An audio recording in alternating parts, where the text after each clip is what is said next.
Welcome, everybody. I'd like to introduce Professor Oliver Korn.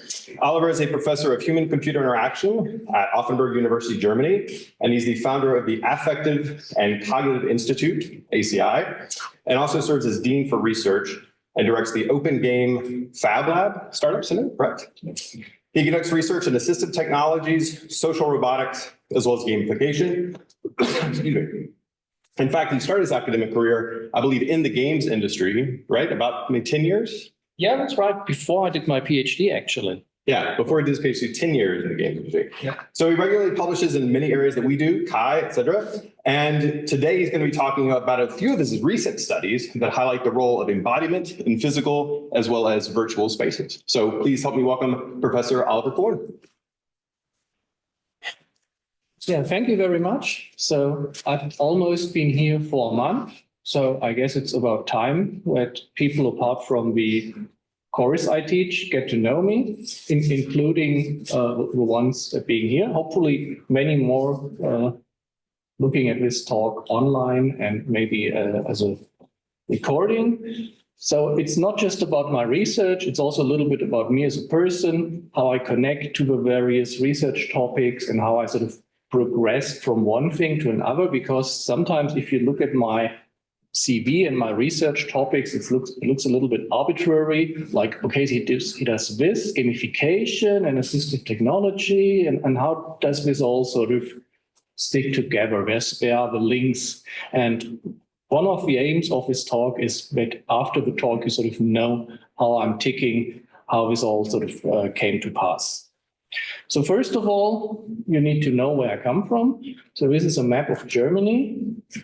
And you see here right in the very south, here is France, here is Switzerland, would be Offenburg, next to Freiburg. Freiburg is one of the oldest universities in Germany. Offenburg is less old. It's a university of applied sciences. So these came up in the 1950s, and it was meant to be like a more practice-oriented kind of university, more applied research, not so much theory. So we don't have like philosophy or languages. It's really about engineering, computer science, all the applied things are happening there.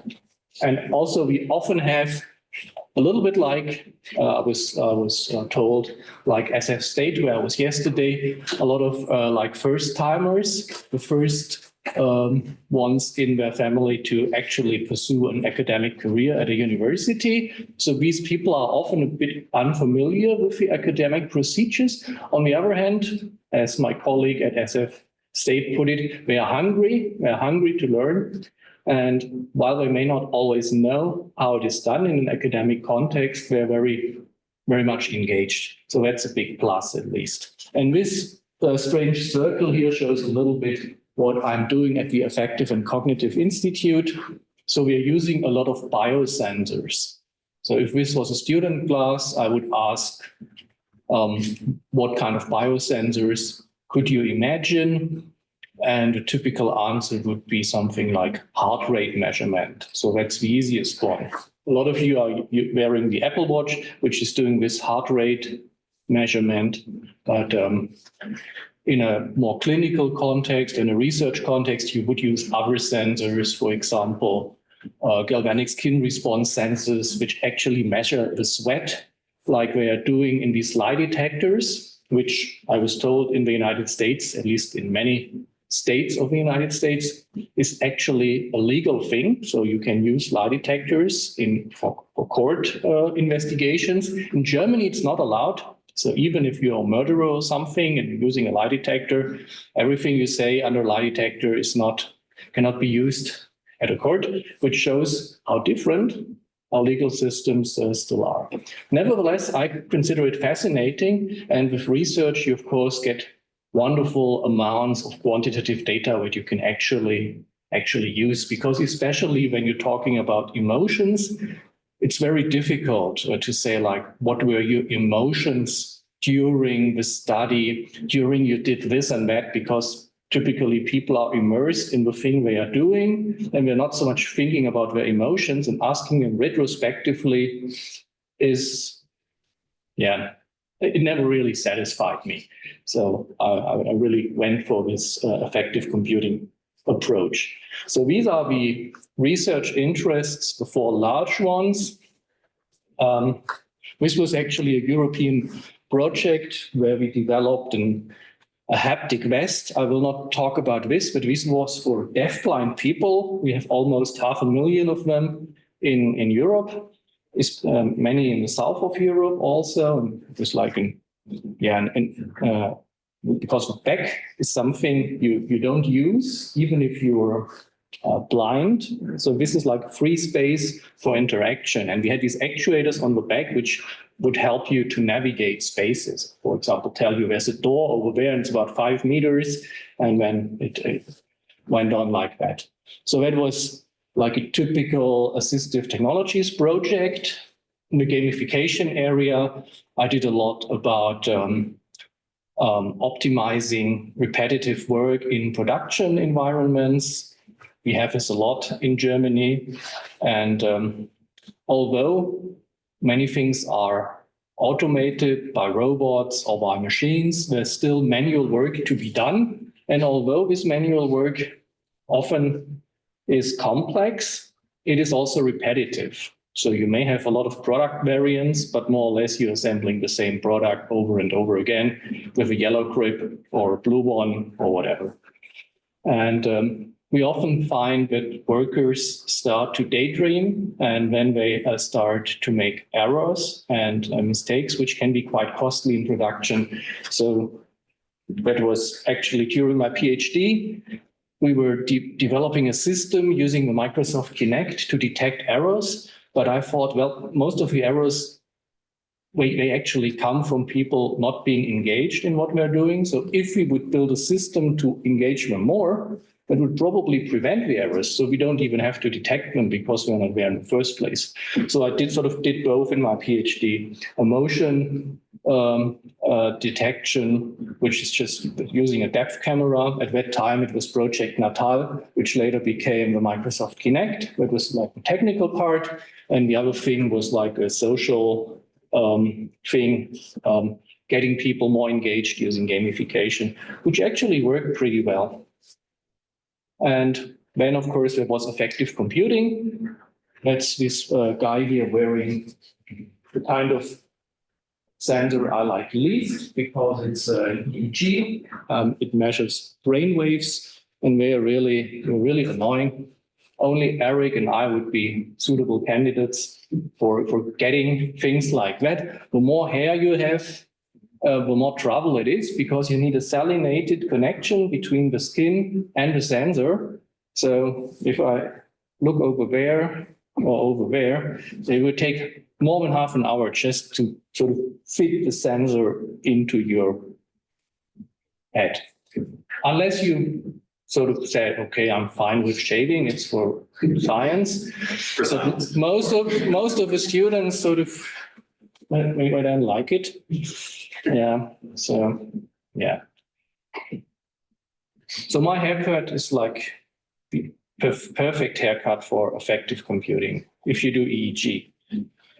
And then, of course, there were the social robots things. This actually came up. I was giving a talk at BGU, that's Ben Gurion University, and it was about social robotics. I happened to did a edited book by Springer book, and I also did a little bit of research, and I did the science comic. I hopefully get another dozen of the science comics from Germany so I can distribute them. Right now only Koi and Eric have this nice little book. And so I was invited, and there I met a few Israeli investors who were very, very uncomplicated guys. They just told me, Oliver, can you actually do something, or can you just give nice talks? And I said, well, I still have this company and we can work something out. And when we developed this prototype of a zoomorphic robot, I will talk a little bit about that in a while. So this is where actually also the embodiment topics started to emerge more. It was a few years ago. So that's the social robot topics.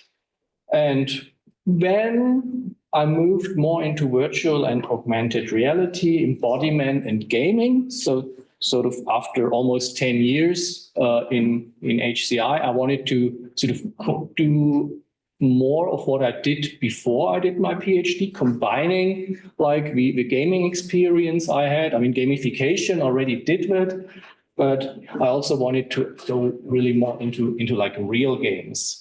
And this is why at my university, I did what I always wanted to avoid. I did administrative work. I set up this bachelor program. I cannot tell you, it's a pain in the whatever place you imagine. And it's so much work getting it all, the accreditation process, and you need to have the right skill set, and we're still like working with almost behavioral model of how learning is done. So you need to fit it into these educational pyramids and hierarchies, and oh God. But sometimes you gotta go through tough times to create something cool and new. And this was it's really my bachelor program. So the idea was to make it very practice-oriented. We are doing several practice-oriented projects already during the studies in teams. These are also all graded. So it's really about creating a portfolio of cool stuff which we can actually show off. And it doesn't matter. This is why I called it virtual worlds and game technologies. It doesn't matter if it is actually in the game industry, because I always tell my students, if you earn little and work a lot, go to the game industry, because this is exactly where the bad wages are. Because everybody is telling you stuff like, isn't it nice that you made your hobby a profession? Isn't that good enough? You also want to be paid. You can live with your mother. You did this during your studies, didn't you? So this is like the mindset you have. So students in Germany are ready to get like $3,000 a month with a bachelor in computer science in the game industry. They get about twice that amount if they would start at a decent car manufacturer. So it's really living with your mom versus being able to start a family. But actually, I would say about half of my students say, I like my mom and I like games. So for me, it's not a big deal. Yeah, so they would totally go for that route. So in the game industry, we're not short on candidates who actually want to work for that amount of money. And this is, of course, a problem. So this is why I made it just virtual worlds and game technologies, because virtual worlds, of course, this includes medical applications, it includes architecture and everything else, engineering. So we have programs where engineers from our engineering departments talk about CAD, computer-aided design. These are also virtual worlds. A motor which is modeled in a 3D program which actually works, a simulation, this is also a virtual world. So my idea of virtual worlds is not just stuff which you can experience when you wear head-mounted displays, but it's much more. Actually, if you take it a bit further, I mean, Second Life was a virtual world too.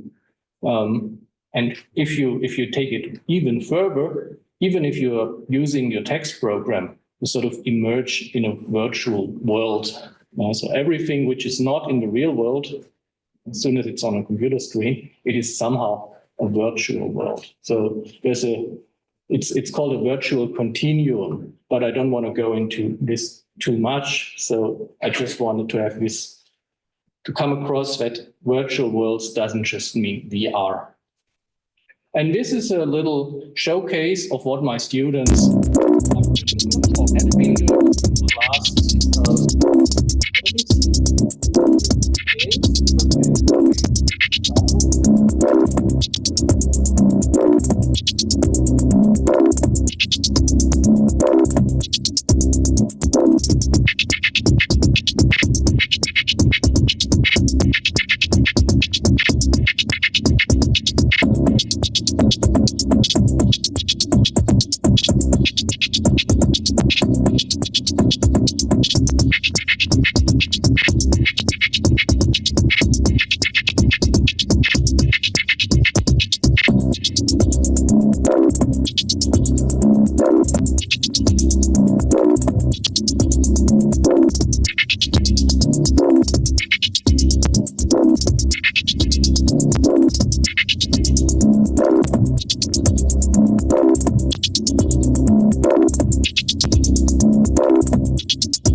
So you see it's a lot of practical applications, many games, a little bit also in other areas like architecture or interior design. But I think this will diversify as the students grow and as they sort of go more into this creating a show reel. Now, I always tell them during the course of your studies, you should sort of find out what your interests and what your strengths are, so that actually with your portfolio, you can apply to the job you like. And with gamification becoming ubiquitous, I would say that most of the companies would also like hire gamers, but it's always strategically better to be a bit more broad.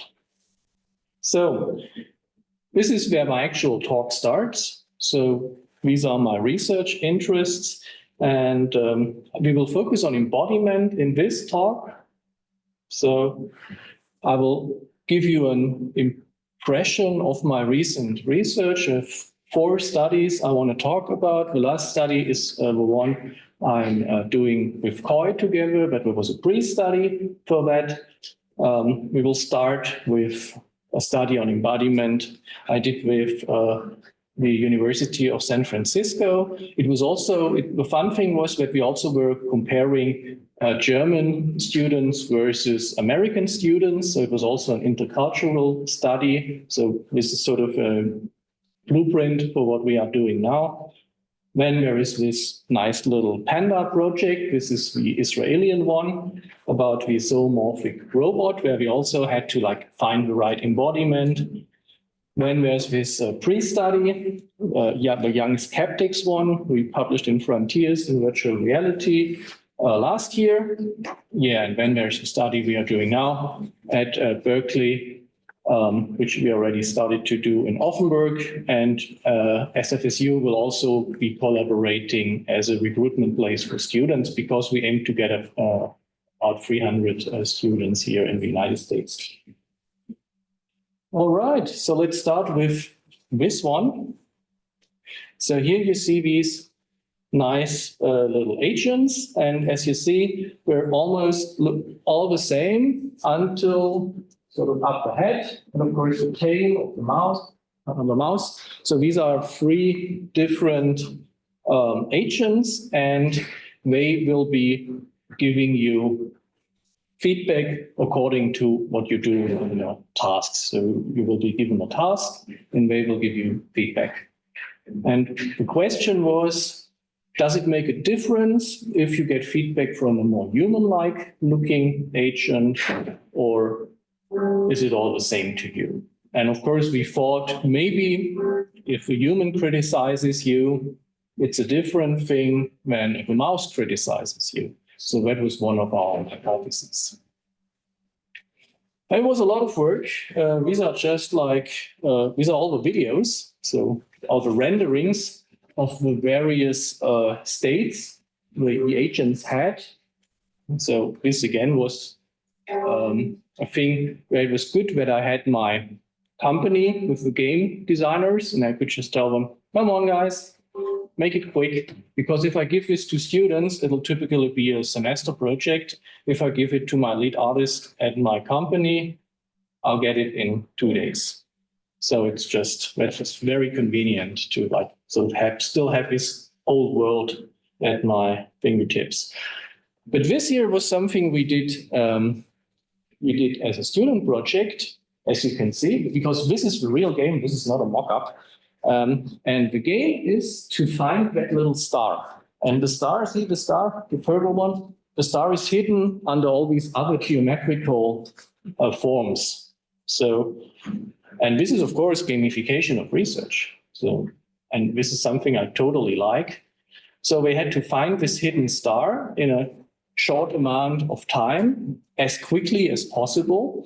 But we were a bit mean. I'm a mean person. So the idea was, of course, to make it hard and harder and finally impossible to find that star. We just put 100 forms over the star, so we couldn't actually find it. So at first, it was all good, and you got nice and encouraging feedback. Ah, so nice, Koi. Come on, you can do it. And then Koi, what's happening? You're not doing good. What's wrong? And oh no, this is the worst you ever did. Well, and we really give critical feedback, and people, they started to become angry and what's wrong? And why is the agent criticizing me all the time? So that was exactly what we wanted to have. So it was a little bit, our CPHS would say, it's a little bit borderline. It's not exactly deception, but we bent the rules of the game so that it was not fair. It was not a fair game. And we didn't tell them that before. Of course, in the debriefing, we told them, but if we told them before, we couldn't have done the research. So it had to be like this. And we were, of course, also recording the facial expressions. There is a nice system for that, mimical expressions. And we were also using the electrodermal skin response to sort of get the emotion. So not just the heart rate, but also the not just the arousal, which the heart rate would measure, but also the balance, so the emotional spectrum. So what are the results? I just give you a few of the results. It would take us too long to really go into all the details. We had 120 participants, young people typically, just as we want to do with the next study. We also used the NASA TLX and a very funny questionnaire about virtual agents, which is called IPANAS-SF. And here, as I said, the results. And as you see, we were a bit unlucky. So it didn't really make a difference regarding these properties of the agents. If you compare human, mouse, robot, they all were not perceived as very personal, but regarding appropriateness, helpfulness, and so on, we're all like pretty much the same, which isn't a bad finding. I always tell my students, if there are no significant differences, this can actually be the more interesting. If I, for example, would find that there are no significant difference between males and females in my grades, that would be a very interesting finding, because somehow, especially with the youngsters, that tends to be a strong advantage for the females, because in Germany, they start studying with 18 or 19, and at that time, the males are still a little bit in their trial phase, lots of parties, lots of drinking. Don't know what it's like in the US, whereas the ladies are more into, I want to learn, I want to develop something. So this is definitely a difference. All right, and this is like the second part of the study where we wanted to see what about this encouragement versus criticism. So we found that, again, there were no significant differences apart from this one post-hoc analysis we did with the Turkey correction. So there were negative affective reactions when humans encouraged the users. So we found something new. Actually, somehow people don't like to be encouraged by human-like persons. So it was not so much criticism. On the criticism side, we didn't find anything of significance, but the encouragement. I don't know why. Maybe it's like a little bit of a patronizing effect. It's just an agent. Why is he, what does entitle this agent to like give me encouragement? Maybe you want to only get encouragement by people you respect and not by virtual entities. But this is definitely something we have to learn more about. And this is also something which will be investigated in the study I'm doing with Koi. So how people perceive virtual agents and how they interact with them. And what they find proper and what we find improper. So this was our first study. I went through it a bit quick, just so that we still have enough time for questions. But you can always ask me questions in between, so you don't have to wait until the end. Like if you have anything, just raise your hand or look at me and you can always ask questions. So the next thing is this funny thing about embodiments. I already told you, it started at BGU with this talk I gave. It was pretty cool. We are giving regular talks there. I think it's about 200 people always were like industry talks. And there was this one investor. I think he was, with the time, he was already in the 70s, but he's still going strong, like we are in Israel. This was all before, of course, the sad things happened in Gaza. So that sort of put quite the hold to our projects. But thankfully, we at least got our prototype ready before all these miseries started over there. All right, so let's focus on this one. So first, I guess everybody in this room here knows the Gartner Hype Cycle. I was a bit surprised that none of my students actually knew it. I would have expected that it's more common among masters. So I find it totally interesting, these elements from trigger, innovation trigger, to plateau of productivity. And if a new hype cycle comes out, I always look what's like in Germany, we have the saying, what's the newest pig, which is being hunted through a village. I think you get the picture. So what's the new thing everybody's talking about? And it's of course not artificial intelligence, because these are old things already. Gartner Hype Cycle really is about stuff which is very recent. And this is the Gartner Hype Cycle 2020. And you see that socially assistive robots, SARs, so if you ever come over this abbreviation, SARs, so the abbreviation, here you get socially assistive companion robots. I would say they are here because we just had the autonomous mobile robots, and I just put them next to those because the socially assistive robots would probably have to be mobile also. And the question is, can we put them over there, and how many years will it take? And I did a study. I didn't list it, but this is just a study. I did 2017 and 2021. And this was a study with experts. So only experts were included in that study.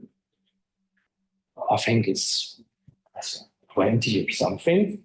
And so we asked the same questions, but we also had a few new questions. But if you look, these are the mean values from 2017, and these are the mean values from 2021. So just 4 years. And you see, for example, socially assisted robots, here social health robots went up from 2.5 to 3.8, making that. Here, assisting with personal hygiene, again, 2.5, 3.8. So everything increased. So I would say the acceptance, the willingness of these experts were, for example, people from nursing homes, managers from nursing homes. The acceptance rose quite a bit. So people are more willing to accept robotic help in this area. Maybe it's because we sort of now understand that we can't do it by ourselves anymore.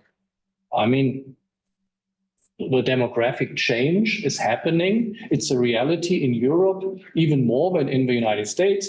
But if you put the Hispanics out of the equation and all the migrants, which are now maybe being sent back, the problem in the United States isn't a small one either. So most women don't want to have 3 or 4 children anymore. So society is aging and people get very old. We don't die with 70 like we used to. With 70, some people are still running marathons.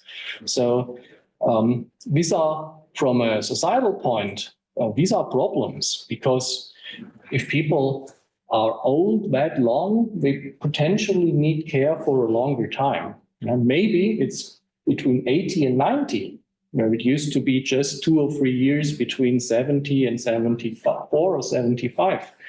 So this is problematic. So we probably will be needing some kind of support here.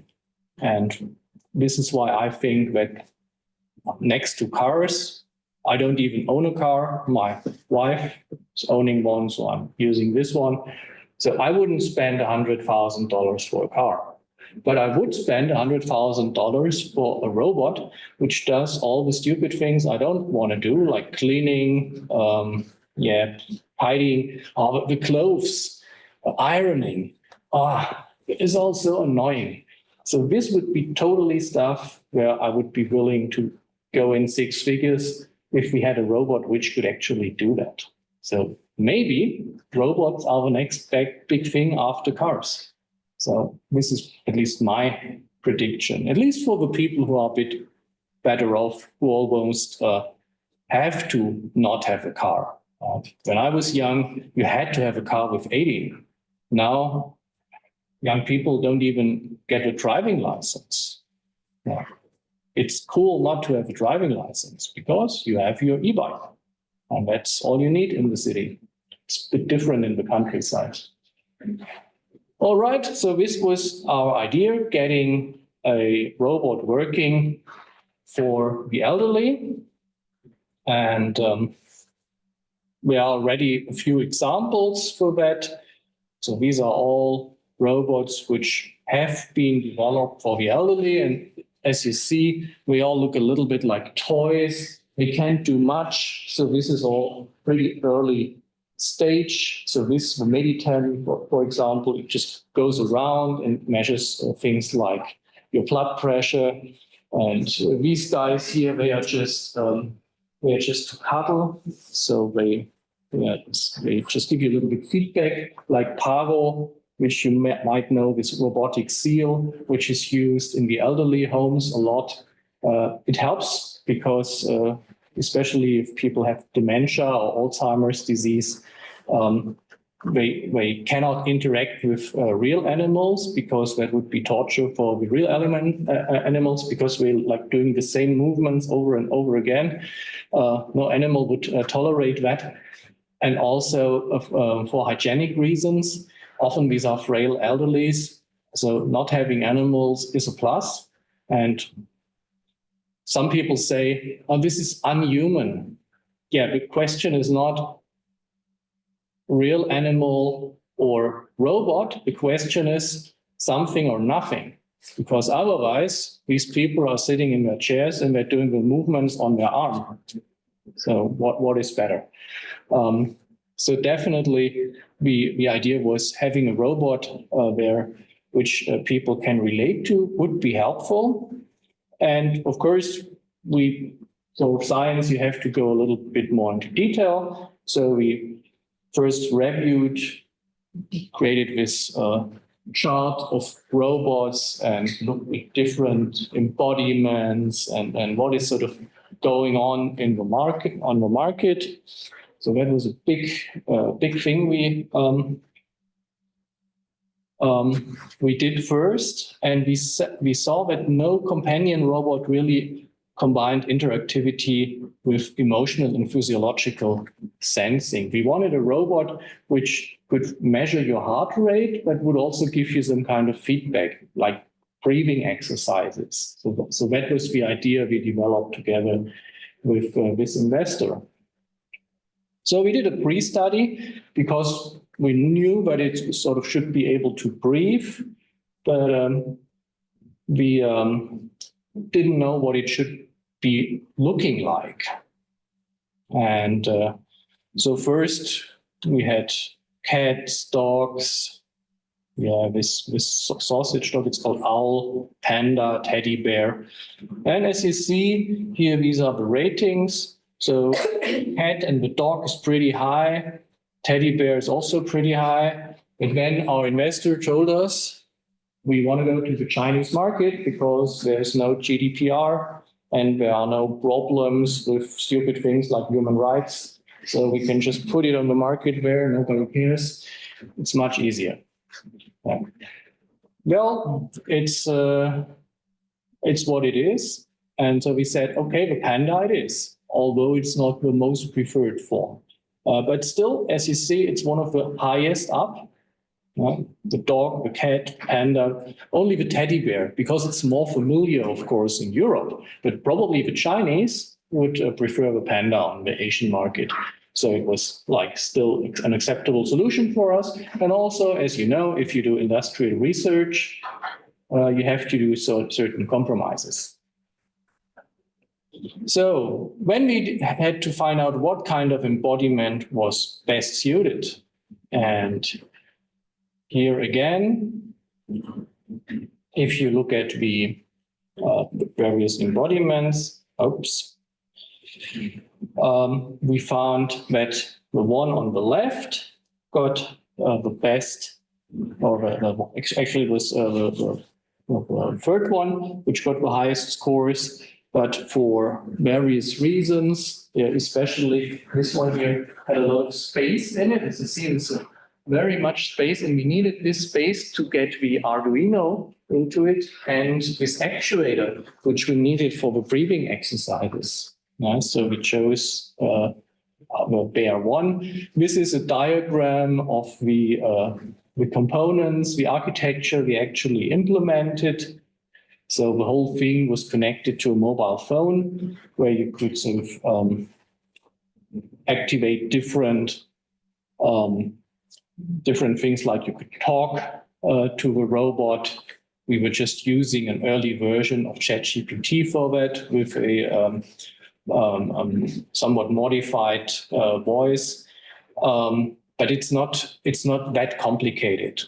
People with dementia and Alzheimer's, for them it's more about telling stories. It's not so much about having philosophical discussions or something. So most talks are pretty simple. So maybe that was almost sort of over-engineering it at that point of time. But nowadays, like 2 years later, it would be no big thing at all to just use ChatGPT or a similar large language model program to get these chats going.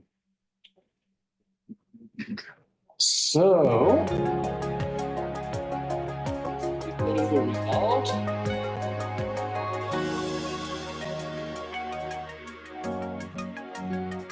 You see not that old woman interacting with more panda, we call it. And here you see the element where you can put your finger in for accurate measurements. And the elderlies, as you can see in these pictures, they really loved him, or Beffy. So it's definitely something they enjoyed. Some of them were even crying. It was pretty intense to do these studies with the panda bear, because we are not used to really being able to spend a lot of time with somebody who's actually listening to them.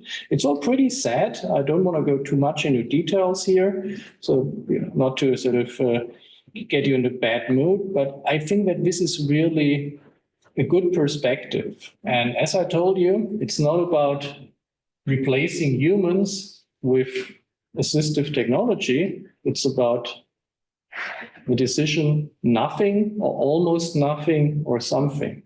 Because, I mean, just look at what's happening in the United States. Just have to take a walk through Berkeley, look at all the homeless people lying around on the streets. And this is just the tip of the iceberg. I wonder how much I would pay in the United States to live in a nursing home with decent care. And although the social standards are higher in Europe, most nursing homes, it's all industrialized. They have like, okay, now I've got 7 minutes to wash you, and that's it. And then the next person has to be washed, and there's no time to like sit around for half an hour as we do in the commercials to listen to the stories of the Second World War or something. We're already running to the next patient. So the whole system is pretty sort of overstretched, and I think robots could really make a difference there. Although, of course, there are ethical considerations to be debated about, and maybe Europe, the area where these robots would be needed most for demographic reasons, will, like often, be not the first region to actually use them. I don't know. So that was our embodiment study number 2, and now we're already moving more into the direction of virtual worlds and the studies we are doing here.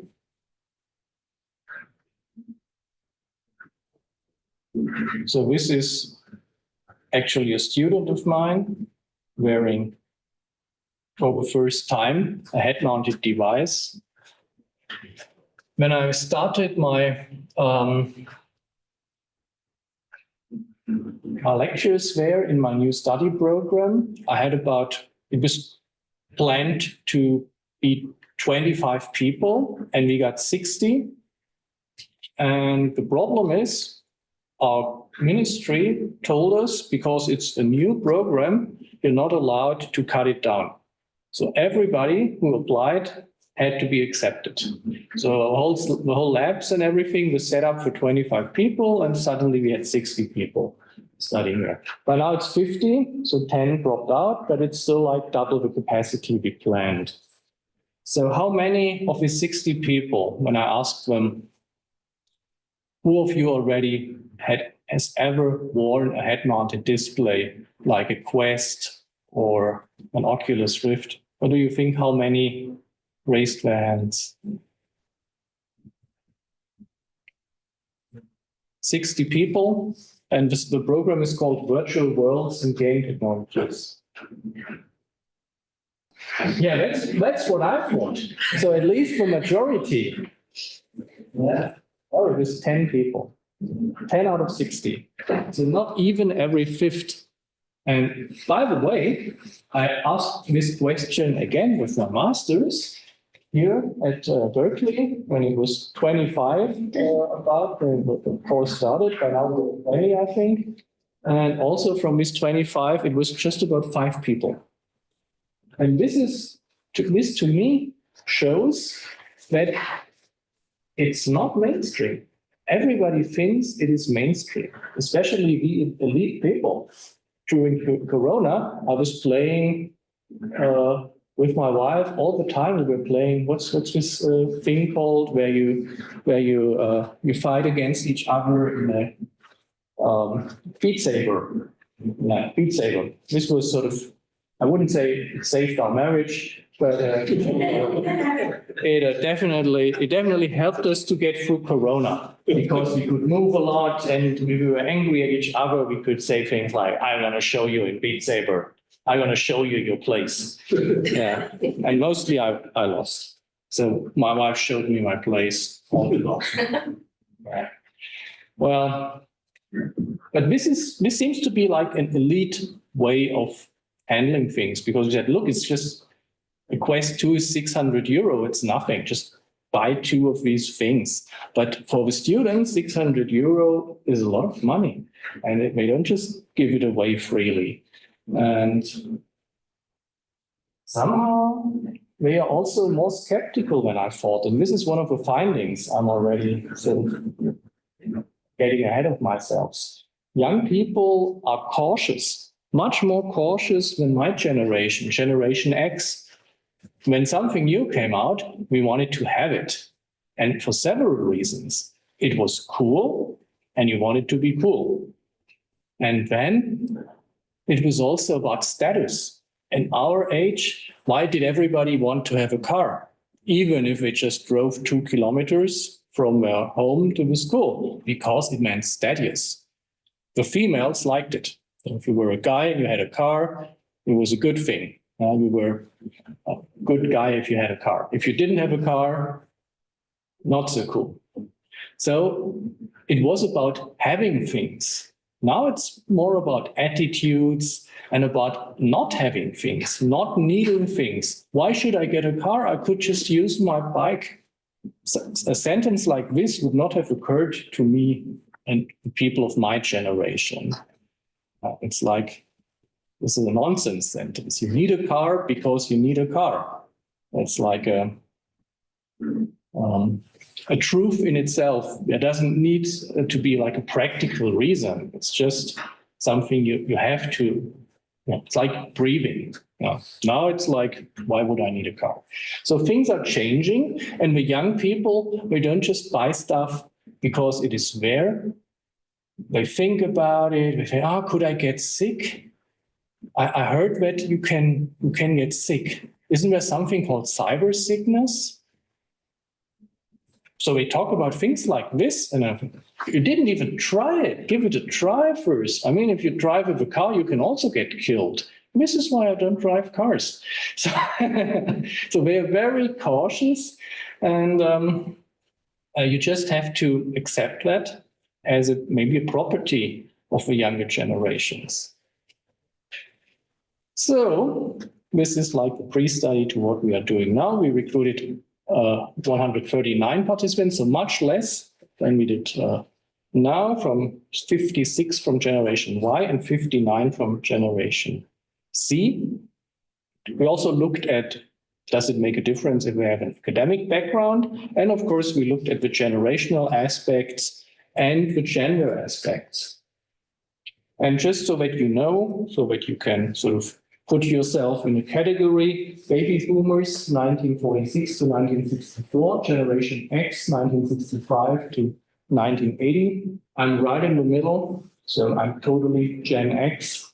The millennials went 1981 to 1995, and now 1996 to 2012. So this is probably a lot of our students are Gen C, some maybe even Gen Y, the older ones.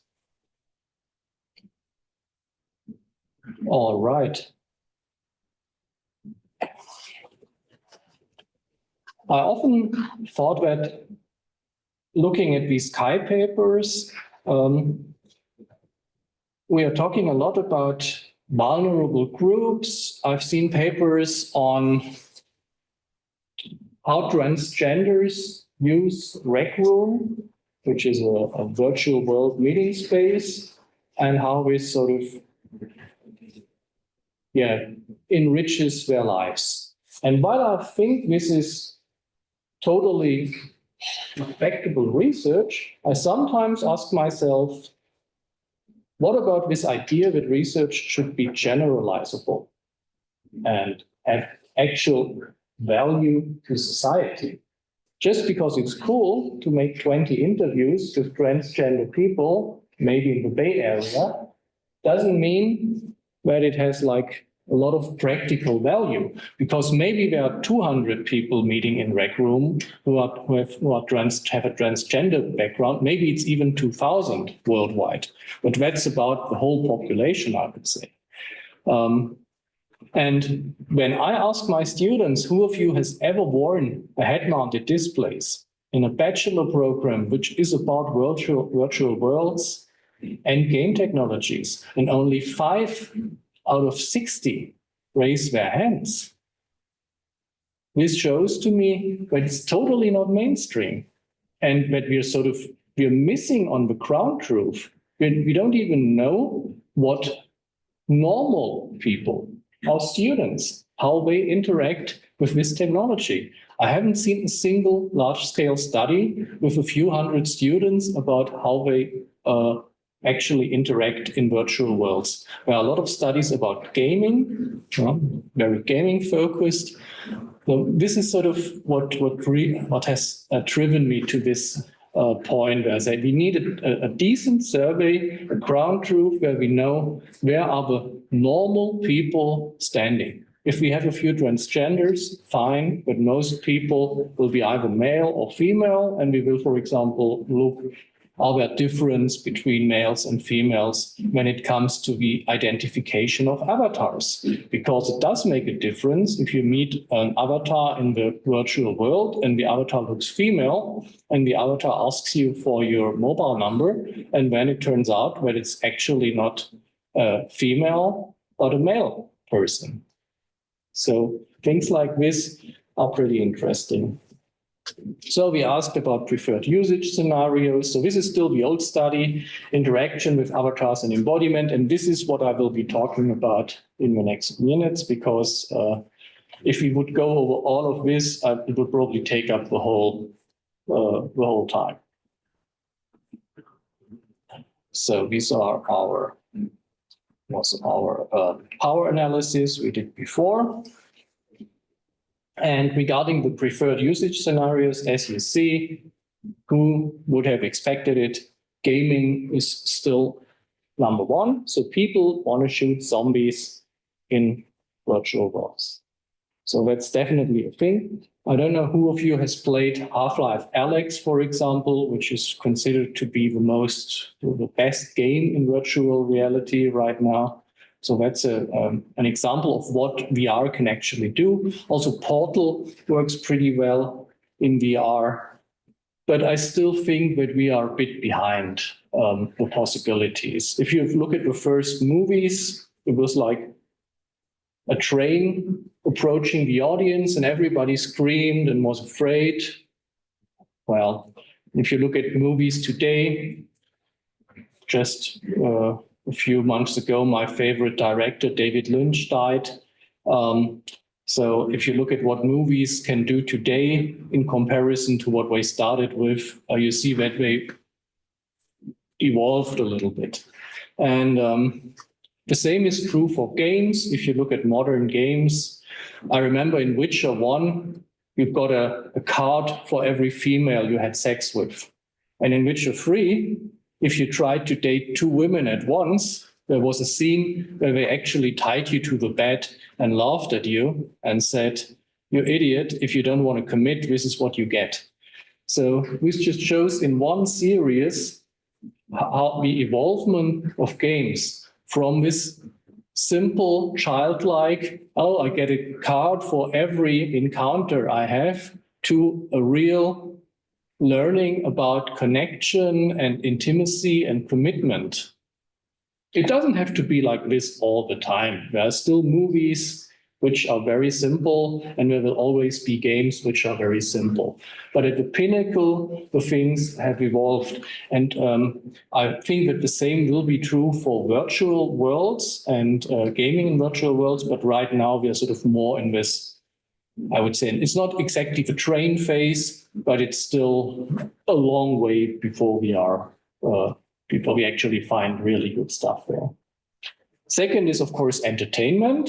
So if you don't want to stand in a cramped stadium to watch Taylor Swift, but rather stand right next to her on where it's happening, yeah, and you can even walk around and look at her from the side, from the back, from the front, as if you would be performing on stage with her. You can only do this in VR unless you are very rich. So entertainment, second thing, and then social connections, exactly the rec room thing. So if you are from a vulnerable group, if you have special problems, or special challenges, it will totally make sense to meet with others in a virtual space and talk about it. I think 3 years ago, there was a Chi paper called Falling Asleep Together. And it is about falling asleep together in a virtual space. So you all wear your head-mounted displays, and when you talk, and then you sort of fall asleep together. And this shows two things: the desire for intimacy and social connection among these vulnerable groups, and the other thing, how weird some papers can be, because I think that the amount of people who actually wants to fall asleep wearing a head-mounted displays and has the ability to do so, because I couldn't fall asleep wearing a Quest, is probably rather 2 digits when free. But still, this paper got published, and I always discuss it with my students because there's so much to learn from this paper. So it has its right, but I still think, yeah, as long as we don't know how regular people interact with VR, it's nice to know that some people are so far in this technology that they're even able to fall asleep wearing a head-mounted display. But even I, after playing, must be 100 or 200 hours of Beat Saber with my wife and lots of other games, I couldn't do it. I'm still too much of a real-world guy, I guess. Maybe I'm too old. Maybe Gen X is already, we don't get it anymore. But let's see how Gen Y and Gen Z are thinking about the whole things. Working is not a big thing. So if the Apple researchers would have read my study, but that was too late for the, what's it called? I just got a new one. The Apple Vision Pro, yeah. And I can't even try it out because it's in Germany now. So the Vision Pro is all about augmenting the real world and working with head-mounted displays. I'm not so sure if this will be a big success. And sports is even worse, although I personally think that it's a good thing. You can play golf very nicely. You can actually swing. You can do yoga and have like your personal coach. I think that this is underdeveloped, but it's probably like with the social health robots. It is underdeveloped now. It will change soon. And I think sports in VR may be quite a big thing. Potentially not like stuff where you get very sweaty because it doesn't go well with the head-mounted display, but things like yoga or meditation, yeah, I think these are totally valid things. So what are the differences? Social connection, there is a strong difference. So for the generation Y, it's more important than for the generation C. So the older find the social connections more important. And work also. So the generation C people are more skeptical. The younger people are more skeptical. And we are talking about young people altogether, because generation Y and generation C, from our perspective, most of us are generation X, these are all young people. And the younger ones of the young people are even more skeptical. So it's the other way around. Because when I was young, I wasn't very skeptical. I wouldn't ask what's in that glass when I was at a party. I would just drink it and find out about the effects at a later point. So typically young people used to be very open-minded, but this doesn't seem to be the case in this area. Let's look at avatar interaction. So both generations see that there is the avatar interaction is not like fully developed. 3.9 is not a high score. When it comes to identification of persons behind avatars, that's interesting, but still there is no significant difference. But between the generations, but of course, between males and females, there is a significant difference, as you can imagine. As I told you before, for females, it is important to know who is actually sort of behind that avatar. And if you want to put it to the extreme, the whole thing about pedophiles going to Fortnite, saying, I'm 13 years old. Yeah, it was so nice having a play session with you. Shouldn't we like exchange our WhatsApp yeah, this is how it is done with children, with child molesters. And of course, it's similar in some virtual spaces, where if you have a female avatar, you immediately get bombed by others. So you have to be careful about that. So it's not surprising that there is a difference here. And familiarity of avatars with their owners regarding gender and age. It's not a high priority for both generations. This I find pretty interesting because it shows a little bit how people are more open to looks. It's okay to wear a skirt as a man, as long as you sort of still identifiable as a man. You can look whatever you like. So that's sort of this thing. Still, females rate the importance a bit higher than men. And now we come to the embodiment.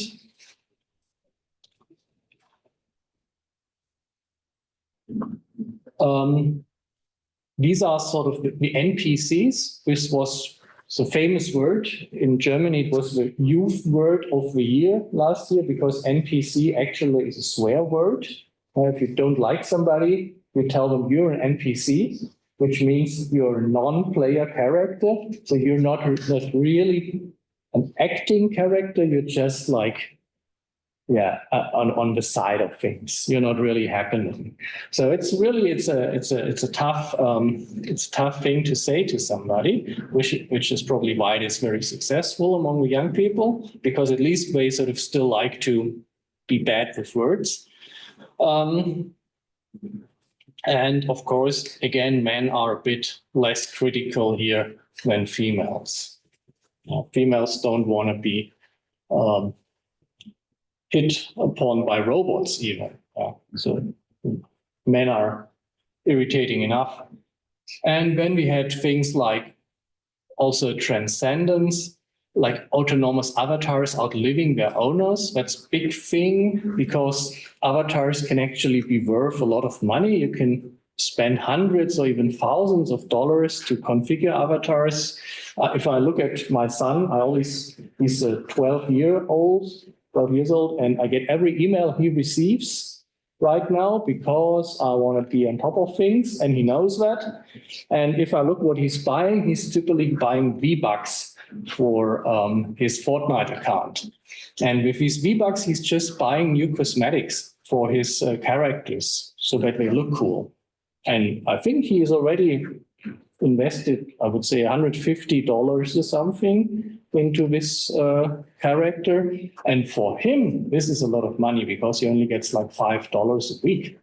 So it's like really a lot of his savings and birthday presents and Christmas presents. So it's really a big thing for him. And the question is what happens with these avatars if their owners die? And again, the females are a bit more critical about the whole thing. Yeah. And the same goes for inheritance of avatars. That was just like an overview of things. And now we are coming to our first conclusion here. It is fascinating how age and gender influence the perception of new technologies in unanticipated ways, because I, as I told you, would have thought that the youngers are a bit more open. And in all of these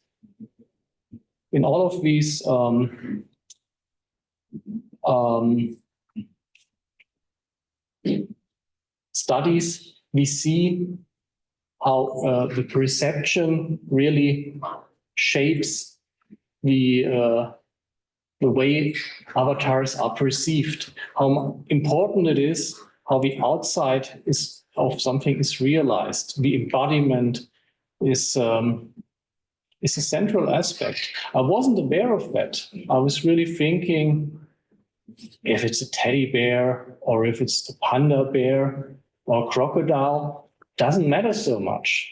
If the avatar is male or female, it's just a simple choice. It's just a game. But these appearances matter. Appearances matter more than I would have expected.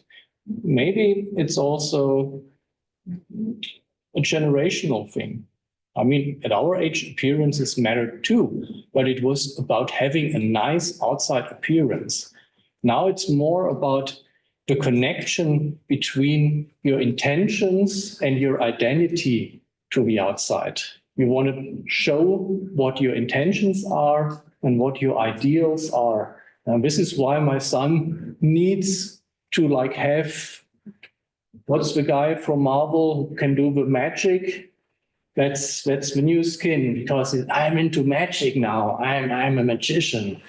Who knows the guy's name? Yeah. Doctor Strange. Yeah, he needs to run around as Doctor Strange because that's his thing now. And you have, if you want to be a magic guy, you have to look like Doctor Strange. It's not like there's no way around it, and you have to pay these $5 to get the skin. Yeah. And Kai and I, we just want to delve a little bit more into these topics. So we already recruited 300 participants in Germany, and now we aim to recruit at least another 300 in Berkeley and the San Francisco State.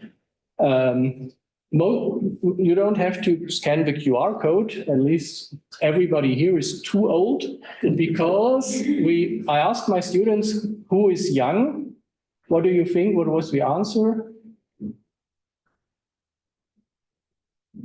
If you had to operationalize youth, when are you still young? You're 25. Oh, you're tough. They said everything below 30 we accept. And this is how we operationalize the thing. So as soon as the magic free happens, you're not young anymore. So, yeah, that's the thing. So we all not supposed to participate here because this is only for the young people. And in the questionnaire, we just combined a few existing questionnaires like the iGroup presence or the embodiment questionnaire, but we also wanted to make it pretty handleable. You could still like do it just for fun. We will exclude you. But I redid it in Qualtrics because the CPHS told us to do so for data security reasons. I did it as a gamification person. I did it all with scales. So it's not like bullet points. You just can have scales and you pretty quickly, I think it's doable in 10 to 15 minutes, depending on if you enter free text. And it's supposed to be a baseline of how young people really interact with virtual worlds and games, and especially with avatars, and what they think about different embodiments. So this is actually what it looks like. So it's all sliders. All right, and this also brings me to the end of my talk. So thank you for having me. And if there are any questions, feel free to ask them. Yeah. I have a quick question. Do you think there's a preference? I'm thinking about your first study. I wonder if there's a preference for human versus non-human avatars, thinking about how you were looking at the different ones. I think even the second study that you did too, which was an avatars, which had the different versions of the creature that you were going to use with an animal, whatever. And it made me just wonder about how people might respond to the use of these different types of avatars in different contexts. Because like, as I was thinking about your original example of like getting feedback during a game versus say a health-related context, and the thought that you put into what would work in those different contexts just kind of raises an interesting set of questions about people's preference for these kinds, that variation in human versus non-human. And also just what's in the back of my head is thinking about all the earlier discussions that many of us talk about and teach about, like Clippy and the famous like failures of certain types of avatars in contexts where people thought, oh, of course, it's an office thing. So we'll use an office, Clippy, and then it became this kind of joke, but it also became an interesting question about people's expectations for that. And when we want to subvert those expectations or when we want to meet them. If that makes sense. It's funny that it was called Clippy. I can still remember it. Oh yeah. Actually, a lot of people loved it. Yeah. In Germany, it was called Karl Klammer, which is even more weird. Yeah. Or cringe, as my daughter would say. Very cringe. But I think you have a point here. Again, I don't think that our study, it was called Wow, You're Terrible at This. Is sort of the end of the discussion. Just because we didn't find a significant difference doesn't mean that there's nothing there. Maybe our sample size was not large enough. And as you said, it's highly context specific. For example, I did a project. This was really assistive technology for people with impairments. And when we asked their caregivers, they said, oh, they will love like an old guy with a beard, like an experienced person to give them advice. And what we actually found out in that study is that they don't want to get advice from humans at all. They preferred a mouse with a belly. So a nice mouse with a belly, because they perceived it as not threatening, as something which cannot harm them, harmless as a mouse. It's proverbial. And so this is what we did. And this also shows that often the people who are experts, especially with vulnerable groups, they don't really know what these vulnerable groups really want. Like teachers often don't know what their students really want. And if they ask them, they'll typically not get honest answers. So you have to do it in a more scientific way, anonymous. A third entity has to find that out. And I think it differs a lot from person to person. It may even be that some person would probably maybe still love the human, maybe the old guy with the beard, whereas others would prefer the mouse, just as my son changes the skin of his avatar depending on the situation and the mood he's in. I think that sort of a certain amount of scalability and adaptability is probably best. The usual one-size-fits-all approach is not ideal here. And I also think that maybe females would prefer different avatars than males. The good thing about animals is that everybody can relate to. Just ask Disney why we're doing this all the time. Yeah. Well, thank you again, Albert. Appreciate your time.